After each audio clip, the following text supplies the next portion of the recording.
Hi, good morning everyone. Another beautiful morning. So today's topic for ADHD tiny little knowledge is ADHD and inattentiveness, and how to make this your superpower instead of your weakness. So first and foremost, this morning 30 milligrams dopamine baseline established. So let's get right to the topic. Inattentiveness, one of the most common symptoms in ADHD. Doesn't have to be your weakness. It can be your superpower as well. And I will teach you how, right, in this video. When you're inattentive, it doesn't mean that you're bored of the person you're talking to or the subject that the professor is teaching.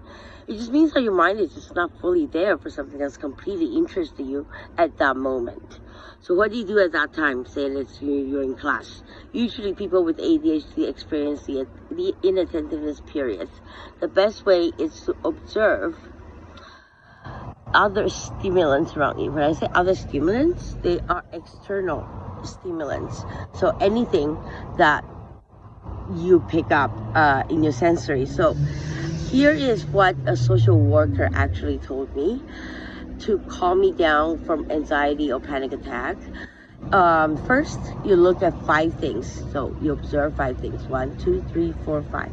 Second, you close your eyes and you listen to 4 sounds. So car, someone walking, someone came out of the door, and a truck. Okay, and third, it's harder, it's smell, and so you smell 3 things. Now, if you practice that every single day and make that into your life routine and your lifestyle, you'll realize so much easier to turn the inattentiveness into superpower. So what's funny about this is I'm going to tell you a story about my MBA. I was in one of my favorite classes actually. It was the first day, and I was really tired because I studied until 4 in the morning every day. I put in double the amount of work as everybody else because I fall asleep in class, study until 4 in the morning.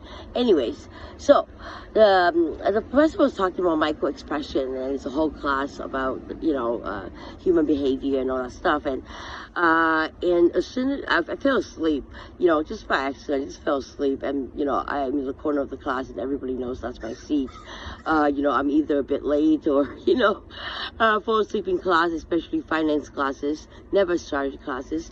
And so when the professor said micro-expression, I immediately woke up and I just said, this is a true story. Watch Lie to Me. The professor said, I just said that, but it is a true story. You're right. The whole class laughed, and I'm glad that they laughed because I made people laugh. And, I give them a little bit of extra knowledge. And, that's something that's, inattentiveness turned out into superpower in a way. So I talk about life skills. I talk about this. I talk about this.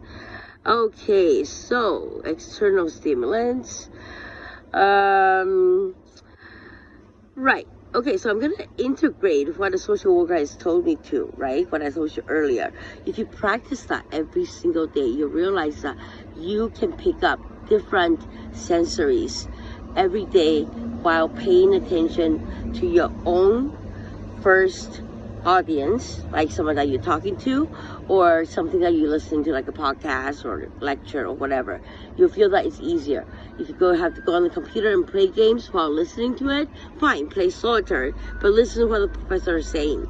And that, if you train that, you'll realize inattentiveness, it's an integration tool, and you will be able to integrate all the sensories around you, like picking up what other people are saying, their micro-expression, if they like what the professor is talking or not, if they think, hey, hold on, that person kind of disagrees with the professor. So what's that person thinking? Can I think of something like that to debate on this? Think of something like that, something, debativeness and all that.